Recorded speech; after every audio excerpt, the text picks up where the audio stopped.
Al, it's always good to catch up with you. Finally nailed you down. You got a big smile on your face. 2024 is looking pretty exciting. Yeah, it always is. Every year we go into the year with excitement. Being the testing rider for the Yamaha team, it's always a privilege. It's always nice to go into the season, even though I'm not racing, with excitement.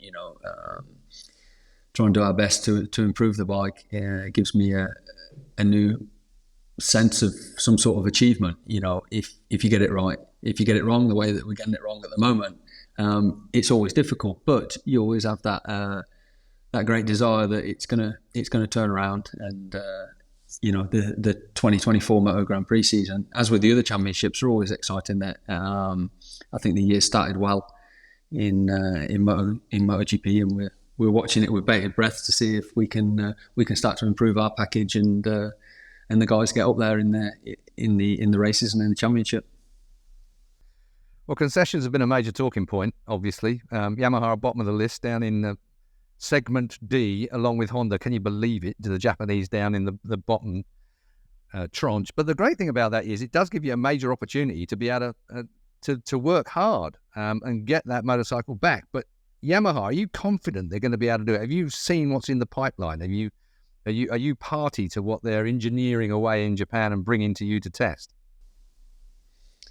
Yeah, and I have been from the start. I think the test team, I've explained it before. The test team, when I first started, it was non-existent. It was a test team, and it was so far detached from the race team.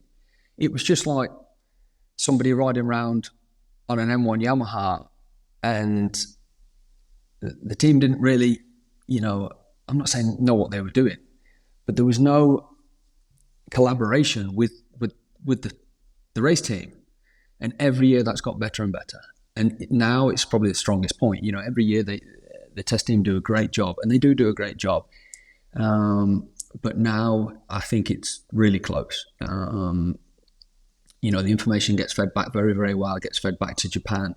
And as you know, this year, a lot has changed in Yamaha, in their mentality, in the way that we do things, in the way that the race team do things. And especially now with Max Bartolini there. That's a massive thing. I worked with Max in 2014 at Ducati, and technically he was probably the best guy I've ever worked with to oversee everything. I've worked with some great crew chiefs, I've worked with great teams. I've never worked with anybody bad, but Max was just head and shoulders above the rest. I never forget when he will tell you the story. It's quite a funny story between me and him. I rode that Ducati once, the first time I rode it in Valencia, and I said, the bike's spinning here. And he looked at me and he says, is it spin or slide? And I looked at him and said, I don't know, the RPM's going up, so I'd say it was spinning. So he comes back 2 minutes later, no, the bike's sliding first and then it's spinning. I said, Max, I don't care, mate. I said, you fix it. We used to call him squiggly lines because all he wants to do is look at the data. But from an organisation point of view, he has been crucial with Yamaha this year. He's come into a lot of our tests. The test I did Sepang and I did Qatar, and obviously he was there in both of them. I then did Jerez test, and he will be at a lot of my European tests this year. I have Silvano Galbacera as the crew chief, let's say, but it is still a very much Japanese testing team. Now, over the years, there's been no holding back. They send 27 staff to each test, but it's just, as you know, and as sort of the fans in the world know, the European manufacturers at the moment have taken over. Now, when I sit with Yamaha and speak to them, I always say it, and it will turn back round. How many years were them European manufacturers nowhere? We saw Ducati come from winning the championship with Casey to basically being nowhere for years, and they still didn't win it until Pecco won it 2 years ago. So Now Aprilia are strong, KTM are really strong, and unfortunately it's Yamaha and Honda that are struggling at the moment. But that's the way racing is. It will turn back round and they will become more competitive again. When, I don't know. I do think the concessions and the way that we're able to test and do some more things is helping. And Yamaha this year, I've seen a massive change in the mentality of how much they are pushing, but you can't do things overnight. It's not one thing.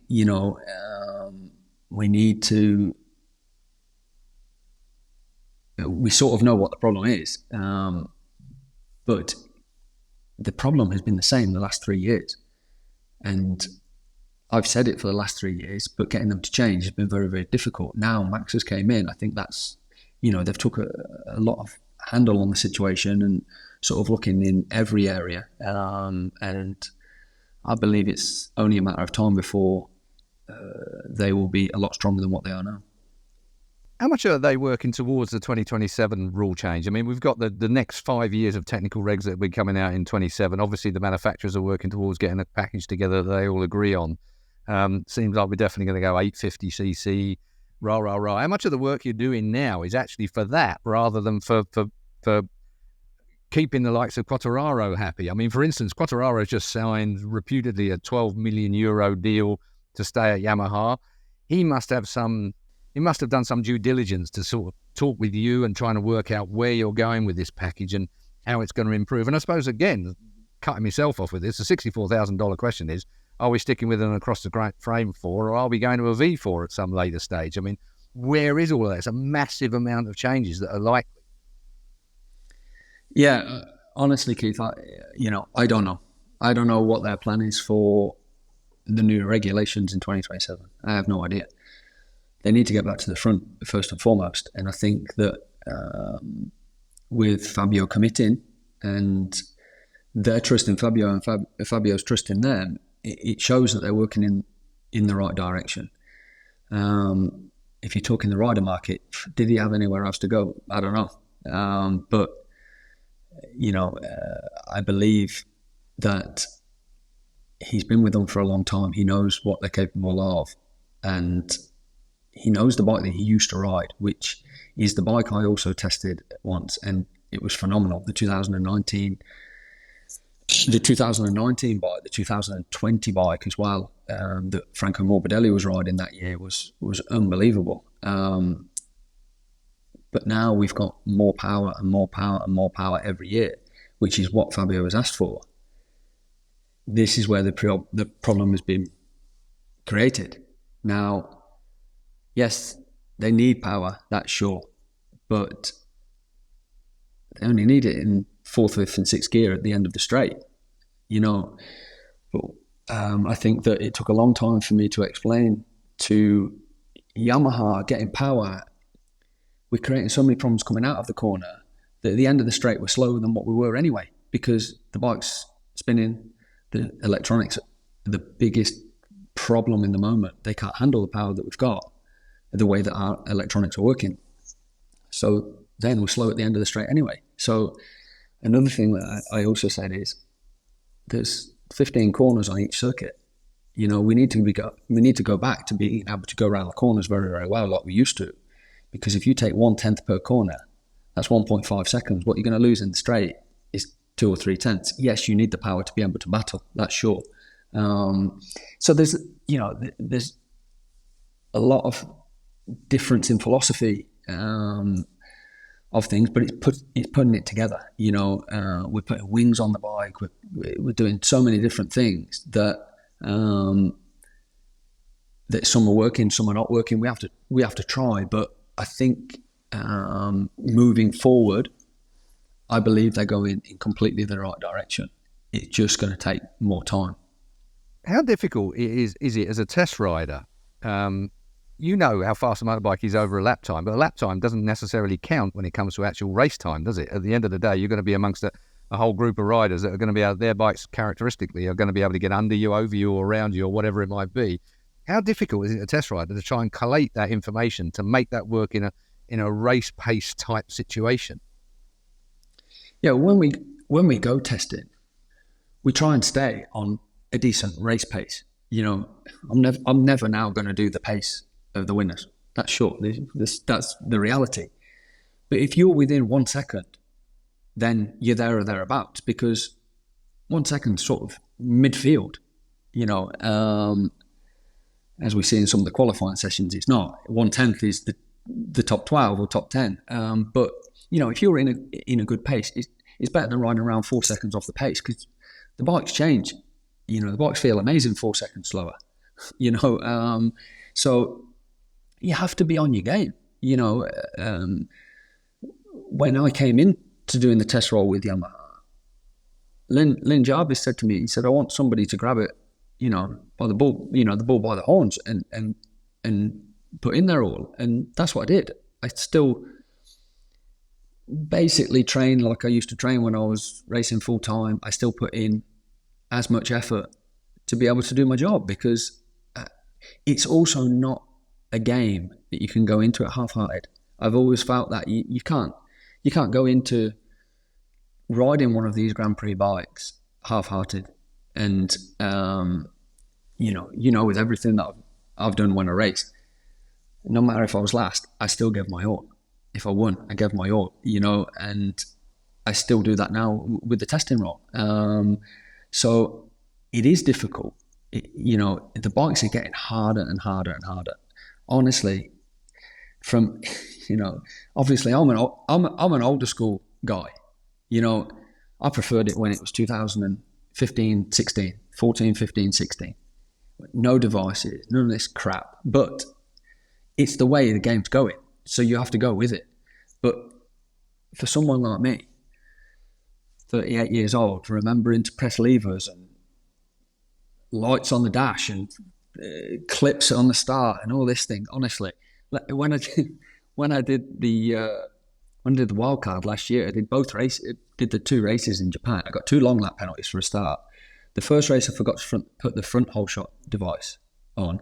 The second start in the rain, I didn't put the launch control on. I put the devices on, but no launch control. Honestly, you get so flustered. But yeah, it's not an easy job being a test rider. And then obviously you always have in the back of your mind, you could be racing next week. That's you know, that's a big thing, and that's another reason why I always said, and I always still put in the same amount of effort, because you don't know if you're going in. And like I did with Dovey in 2022, I had to turn up and do them last 6 races, and you know, that's part of the thing that you sign up for, and it's an enjoyable job. It's a rewarding job when you get it right, or when something that you've tested works, or something that Yamaha have brought works, because you can only test what they bring, and it's as simple as that. One good thing is with the Yamaha riders, we always had the same comment. You know, if I would test something, I would still want them to test it if they had the opportunity at a race or at a test. But we normally always still had the same comment, which was good. Maybe put in a different way. But, you know, what I would say doesn't work, or what I say maybe it's a little bit better is a little bit better. But, yeah, it's the big difference. The big difference is for testing. No, I signed 2 years, so I'm this year and next year. Year and next year.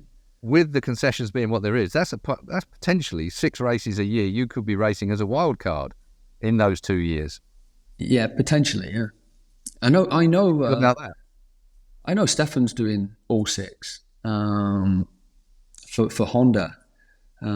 This year, their plan is for me to do 3 Grand Prix, and it's fine. You know, the way that I always looked at it is, the first year that I did the test roll, I did 4 races. The second year I did 6 races, and last year I did 1. But I always do the same thing. As long as you don't go into it half-hearted and you prepare yourself well for it, it's fine. You know, it's okay to go in and do, but it's not easy. It's not easy at all, because they just get faster and faster. You know, and the riding styles changed.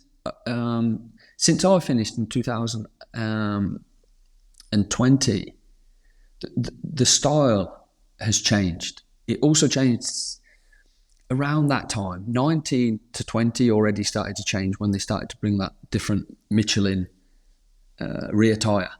That really changed the game, because we used to be able to manage a lot the races. You could go fast for 5 laps, then you would see Dovi go to the front and he'd slow it down, and then he'd really push and stuff like that. And the racing was, in my opinion, better then, because you could pass each other, all these things. Now you've got these Moto2 guys come in that are big corner speed guys. They don't park the bike in the middle of the corner like we used to and brake really deep. Yes, they still brake deep, very deep, but they don't have to manage the race. They can just go flat out for the whole race. Where we used to, I'm not saying play a lot, but you used to have to manage a lot more things than what you do now, really, with regards to the tyres. So it's harder to jump in now and do it because they're doing it every week. That's the big thing. But it's good fun. It is good fun. With your management skills, then, you should presumably enjoy the longer race more than you would do the sprint race. Yes. But on the other hand, Keith, because you're not doing it every week, you get to about 3/4 race distance in the longer race and think, how long's left? Where before you used to, I have 2 laps to go and think, if only I had 4 laps, I might be able to catch that guy. Now you're thinking, I wish this race was 4 laps shorter, 5 laps shorter. But that's just a thing of not doing it every week. I think the more you ride, the better it is. Now, at the start of this year is the most off-road. Being test rider, I've done 10 days so far on the bike, and now I've just had a period of 6 weeks off. So I will be riding next weekend, not this weekend, next weekend again. And then we've got 2 back-to-back. I've got 1 day off in between. And this was one of the biggest things with Yamaha as well. The organisation of when we tested was a nightmare. We used to, sometimes, I think it might have even been last year, I had 14 weeks off. And you can't just jump back in. And I said to them, I said, we need to really improve it. The other guys are testing a lot more frequently. I'm not saying do more, because the amount of days, you're limited by the tyres. We were limited by the tyres, by how many we could use. And they were testing more frequently, where we'd test twice in a week, and then we'd have 14 weeks off. And then we'd test 3 times in 2 weeks. And it was too long. Even for me, the guy that never rode a motorbike in between, in the winter, I never touched a motorbike. I got off in Valencia and I turned up in Malaysia and I had not touched a throttle, and that was just the way I always was. So even when I have the 14 weeks off and jump into testing, I'm always okay, but it's not nice. You spend first 2 hours of the day, your head's all over the place. You're thinking the bike's got way too much power and it's just you haven't rode for a while. So, it's a funny job to have, actually. But as I said, an enjoyable. Which races are you looking forward to? I mean, out of those wild cards, you say you've got 3, but they could increase them to 6, of course. It's their prerogative at the end of the day as the manufacturer. I mean, what ones are you looking forward to? Or what ones are you not looking forward to, I should ask, that they might force you to do? Well, I know at the moment I will do Mugello and Misano. Now, the third one, I don't know completely their plan at the moment. Now, I've done Japan the last couple of years, and it makes more sense to me to do Japan because it's their home race. It's close to the factory, but it all depends when they want to use these concession things, what they want to bring or when they can use stuff and what works out. So Rumour has it, though. Rumour has it the British Grand Prix is on the cards for Cal Crutchlow in 2024. That would be something extremely special for us, but of course, a lot of pressure and maybe not one that you would fancy. No, I think, being being a British rider, being on the British grid is always good. You know, getting people to Silverstone. Silverstone's been very kind to me over the years. So if that happened, you know, it's great for everybody. It's good for Yamaha. It'd be about the time in the middle of the year where they would start to look at to do things, to bring things. But it's their decision where to go. But with regards to doing 6, I don't know. I think what they're going to do is they will plan. There's a certain cut-off date halfway through the year where they have to relook at the concessions, and then whether they want to do some of the later races, which will obviously be flyaways towards the end of the year. I always think, you know, Phillip Island it's not really a good testing circuit, let's say, but for the Yamaha, they've really struggled there over the years. So, of course, going to Phillip Island, it's a great circuit. I would always look at saying to go to that one as well. The problem is with Phillip Island, when I watch it on TV, and it's hammering down with rain, and it's 5 degrees or something like that, you always think, yeah, I would rather skip that one. But that's one of the trio that you've actually won in your 3-win MotoGP career. So it's obviously one that's close to your heart from that point of view, because you can never forget the Grand Prix you win. That's for sure. No, not at all. Not at all. I mean, sometimes it's amazing. I've known you since you were 16 years old. I think, you know, Cadwell Park, I think, was the first time I ever met you, and I back then on British Supersport, when you were the wrong side of the white line just about everywhere, and you'd hold your breath as commentators, thinking this is going to end up in a massive pile in the bales. And I remember that the first time I saw you ride, it probably did, Keith, most of the time. It probably did. But it was so incredibly competitive in Britain in Supersport back then. When you think of the names that were all around you at that particular point, I mean, it was a fantastic era, really, from a British Supersport perspective. But British fans seem to have we've been starved a little bit of late in the MotoGP class. I mean, to get you back, if I might stick with the Silverstone thing again, I mean, to have you at the British Grand Prix, I would think that Pringle and co at management at Silverstone would be absolutely ecstatic if Yamaha were to agree to letting you loose on a revamped Yamaha at the British Grand Prix. It would certainly put, I would suggest, tens of thousands of people on the gate, and it certainly needs it at Silverstone. I mean, you must look at what the attendance that's been there, and like me, wonder why is it so bad in years recent? Yeah, I don't know, because, you know, I've had this same conversation many times with people in the industry. We need a British rider, you know, in MotoGP. Now, as going back to what you were discussing before, Keith, the era, let's say, or the years when I was in British Supersport, British Superbike, World Supersport, World Superbike, that sort of era of British guys, and still now, is still so strong. You know, I was very privileged to be in that moment. You know, I was not the best rider out of a lot, that group. Who was, in your opinion? I don't know. I just think I wanted it more. Now, that's not me saying, "Oh, yeah, look at me, I wanted to," you know. I was just more determined. Simple as that. Now, that was probably why a lot of my results were up and down over the years, because my natural talent was nowhere near as good as the people I was racing against. I just was willing to dig in, you know, and that's the way I've always been, and that's the way I'll always be. Simple as that. But with regards to the British riders, we need to get one. The problem is who is there? You know, I'll be the first guy to say, I'll tell it straight. And you know that, Keith. There's nobody. You know, there's not. I look at it and think, who is there coming up? Or even over the last 3 or 4 years since I stopped, I would be the first to be supporting somebody and first to be able to try and do something about it. You know, don't want to try and do something about it with the British Talent Cup. Imagine how much they're funding into that to be able to get somebody, because they need them, they want them as well.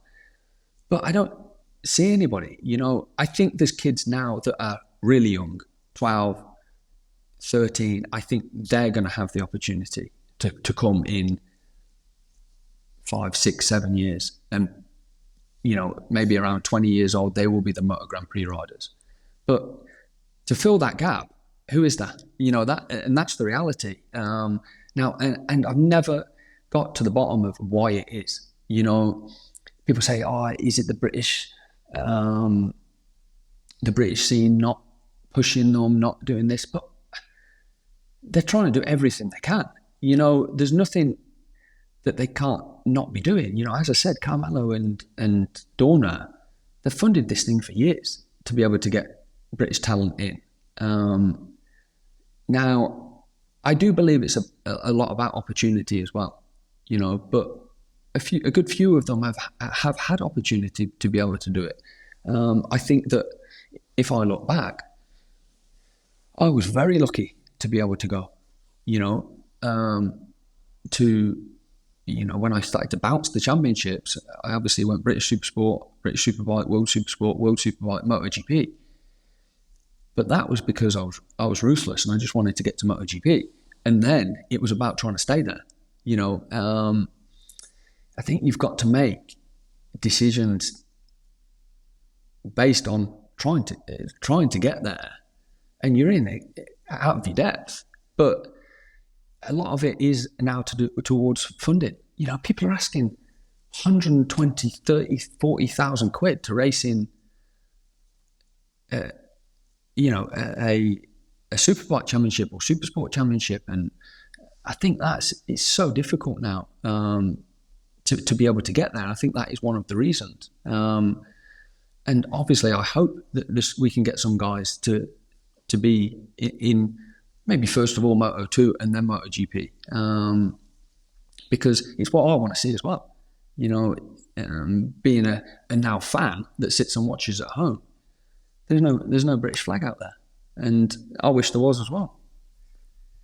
It's a tricky subject, isn't it? Everybody we speak to here on OMG MotoGP, we try and put the same question to them, and everybody in all walks of life around motorcycle racing scratches their head and tries to work through the same thing, because we all do want to see exactly the same thing. If anybody's got any comments, by the way, ladies and gentlemen, do put them below us if you wouldn't mind. If you're watching on YouTube or wherever, make the comments so that we can pick up on them later on OMG MotoGP. You've just pretty much covered it. You won in British Supersport, you won the championship British Supersport, you won the World Super Sport Championship as well, which I always think people forget about your world title in that. You've been a 3-time winner in World Superbike, been a 3-time winner in MotoGP. You've actually come the hard way. There are very few people that come through that sort of that early lower level super bike-ish type avenue, if you like, to get to MotoGP. Most people seem to go the Spanish route. Bradley Smith and the like all went that way as well. Where would you be directing somebody if obviously they're going to need the determination and they're going to need some fairly deep pockets to get them anywhere. But where would you say is the best area for an up and coming rider to be headed? Yeah, that sort of goes back to my answer to the before question. I don't know, because to get kids to uproot their whole family to go to Spain at a young age, which is what you need to be now. I started racing late. I started at 12 years old. Now that's really late compared to what they are now. The kids now need to be very, very good at 12 years old in Spain or something like that to show that they've got potential for a Moto3 ride in a couple of years. And it's so difficult. I just think they maybe not getting the opportunity coming out of Britain. Why? If I had the answer, I'd have 10 kids lined up at Carmelo's door saying, these are the kids, But on the other hand, as I said, the British Talent Cup, they're trying with regards to that. Maybe it needs another series that is Moto2 bikes or something like that, because if we're looking at getting the guys to MotoGP, that's not to say there's anything wrong with BSB, fantastic series. World Superbike, a great series as well. The racing's brilliant. So there's nothing wrong with racing there either. But we're looking at the pinnacle of sport, and that's MotoGP, and we want a British rider there. So I think that the way that I went, yes, was the most difficult to do. And I think that's why we don't see them coming across or coming through. There was Ben was the one before me. Ben Spears was the one before me. Then there was me. Then Petrucci, Morbidelli, you could say as well, but he then went to Moto2. It's a really difficult route. Really difficult route. The problem you've got is a lot of these team managers won't look outside of the paddock they're already in. Now, that is one of the biggest things, as we know. You sit and talk to the team managers and say, who are you looking at? And obviously, I've been in it for years. I've tried to help Lucio with his riders and stuff like that. And Yamaha now with regards to the future or the last couple of years, etc. And they just talk about the Moto2 riders. So, they're not looking anywhere else. Do you see that changing with Liberty Media now taking over the major shareholding in Dorna? I mean, Dorna will still be the management team for the time being, but do you see it changing in the future, Liberty having a bigger hand in what's going on there? And of course, with the death of our very, very good friend Mike Trimby, who was a leading advocate through IRTA to try and make sure that step ladder for British riders was available to whatever British talent there was around at the time. I mean, do you see things changing in the nearest future because of these political changes that have gone on? Well, I think, first of all, with regards to Mike, as you said, one of our great friends, but the biggest supporter of British riders there was. Now, there'd be a lot of British guys, that wouldn't have the jobs they had if it wasn't down to Mike. And I have to say, at one point, me also, he was great to me. All the IRTA team were, with regards to pushing British riders. He loved it. He loved, there's a British guy out there, the British flag. So in that sense, I think that, that's going to make it maybe a little bit more difficult as well. With the Liberty Media thing, I think that whole Liberty Media thing, I think it's only a good thing for the sport. I really do. I don't see any negative in it. I think the people bagging on it and this, that and the other. Carmelo has built, along with all these people in Dorna, his son, Carlos, even the people that were there before, they've built a great brand and a great championship. Now, they're still going to run it.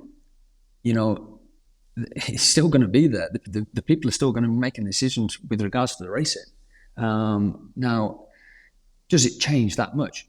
No, I don't think it does change that much with regards to the racing side of things. The manufacturers still make the rules, essentially. But on the media marketing side, to me, it's only beneficial for everybody watching at home. And that's why we're having this conversation. It's about Moto Grand Prix. It's about the hype in it. When you were more of a commentator, journalist, everything was in papers. Now we're doing this over an iPad and talking about it because it can go on social media and stuff like that. And that's the way the world is going. Keith, I don't like it. I don't do it. That's why I retired. But do you know what? It is the way the world is going, and you have to follow suit. Now, if you're going to get a big company to take it over and be able to promote it better to fans, that essentially are the ones that we want to see the good racing, that want to buy the motorbikes off the manufacturers that we're riding for, racing for, etc., I think it can only be a good thing. So I hope that it becomes somebody in Liberty Media, Dorna, and says, right, we need to get a British rider, and they, it works out that we get some British riders. That's not just for British riders. I mean, in general, I can't see people, as I said, bagging on it, complaining about it. As we know, there's people that talk and think that they can run the championship. They have no idea what they're talking about. There's a lot of journalists, fans, and stuff like that. They're not in the paddock, and even a lot of them that are in the paddock think that they can run the championship. Well, I tell you what, go and get money and make your own championship, and let's see. I think they've done the right thing, honestly speaking. And I'm full supporter of Carmelo. I always have been. I think he runs a great championship. He takes no bullshit, and he's kind, polite, and he will go out of his way for people. And over the years, when I rode that Ducati and we changed over, we were the first CRT team, if you remember, that moved onto the unified software at that time. And when we did it, I was like, what is all this junk? The year after I went to Honda, and I went back on full factory electronics that were not as good as the Ducati ones that I had, bearing in mind that there were unified software and all this. And if you look at actually what he was doing there, and he had the Ioda bike out there and all these things, he was planning for what is now. Everybody gets the same treatment from the factories, and that's why it's good racing, and there's nobody in MotoGP on a bad bike anymore. There's no doubt about it that Carmelo Espeleta and his family and his team, going back to Manolo Arroyo and people like that have been great for the sport. Hopefully it will progress in the hands of Liberty. I suppose the only concern may be that the Americans need a bit more help even than we do here in the UK when it comes to motorbike racing. So maybe Liberty will be pushing a little bit for Americans. We'll wait and see. You mentioned earlier on that you're retired. Well, you're the hardest working retired man that I know, maybe apart from myself. But family is good. I've got to bring you to your dad. I mean, I have to say, at the end of the day, you got a smile on your face. You lead what looks like a lovely, lovely life. I mean, the way that things are at home seem really, really good for you. But I have to say that as a man well into his 60s, I sometimes just look north and I see this fellow called Dec Crutchlow, and he is the man that everybody wants to be when they get older. He is a dude, and he's really right up there in his 70s now, but there is nobody I know that seems to enjoy life like your dad. No, there's not. And that's the way he wants to be. So you've got to let him live it. He still flies his planes. He still, I don't know what it was. Last year, he's riding around Cadwell Park on a Panigale. He's flying around the world. He goes, he's got an E-Type Jag that he drives his E-Type Jag, and he says he wanted his E-Type Jag because he used to have one 30 years ago, 40 years ago, or something like that. So he lives his life to his full. And the last years that I was racing, obviously he came to all the races for years and years that I was racing. He did the pit board, and I could tell you some great stories about things like that. But when I was in my last couple of years, he was coming with Lucio, but he was flying the plane with Lucio to every race. So they had a little Cessna. Lucio didn't like to fly on his own. Lucio Ceccanello, being the team manager of LCR, didn't like to fly on his own. So my dad used to fly, and they'd just pipe up whenever they wanted, and they'd just get the keys, and they'd be off again. And Lucio's like a panicker. He's a panicker anyway. In racing terms, a panicker. In the garage, he was always panicking. When they were, my dad, he doesn't care. You just fly through, the little Cessna and stuff like that. You fly through cloud that you can't see, and the runway's 200 foot away and you still can't see it, and they just put on the floor, and Lucio's panicking all the time. But he still loves doing it. Still, as I said, he's still got his plane. He's got his E-Type Jag. He's got his, I call them oil dumpers. They'll be from your era, Keith. He's got in his front room, he's got all these old bikes, Triumphs, dumping oil all over the floor and stuff like that. And he doesn't care, loves it, which, is maybe the best way to be. But yeah, I can't imagine Lucy letting you have anything like that in your front room somehow. I don't want to. I've always been the guy that I don't like motorbikes. I like racing motorbikes. It's a strange thing, that I won't walk down the street and go, oh, look at that bike. Look at the exhaust on that bike. Look, oh, that's brilliant. I couldn't give a shit. I couldn't care less. But I liked racing them because I liked the competition. I think it was like that. And I've been very fortunate that I've made a career out of something I loved, because I loved racing. You know, I wish that I would have raced out the back of the van. You know, all the corporate hospitalities and stuff like that. I don't mean it bad. They don't mean anything to me. You know, I wanted to be in the era that you raced in, when you could. I'm not saying do whatever you want and get away with it, but in uncertain terms, I am saying that. You know, now you can't walk to the toilet without somebody taking a picture of you, and that didn't really appeal to me, especially in the end. Doesn't appeal to me now. Didn't appeal to me then. So, you know, as I said, I was very fortunate to make a career out of doing something I loved. But I didn't love motorbikes. You know, yeah. You know, I've been very fortunate. I've been. You know, have you kind of made your mind up? I mean, we've held conversations before where you don't really know where you're going to end up in life, in the world, even where you're going to live. You've moved Italy, Belfast, UK, California. America. Have you kind of made your mind up yet? No, not really. But that's all right. I'm happy with that. You know, obviously Willow goes to school. We're so lucky that me and Lucy have got Willow. She's brilliant, best daughter. You know, obviously everybody says their kid's the best kid in the world, but mine truly is. That's what I believe, and that's what I want. That's what she is, and she loves football. And I loved football as a kid. As you know, I used to play before I raced bikes, and she loves to play football, and that's it. She's just fully into it. And we're actually going tonight to watch England women against Ireland women.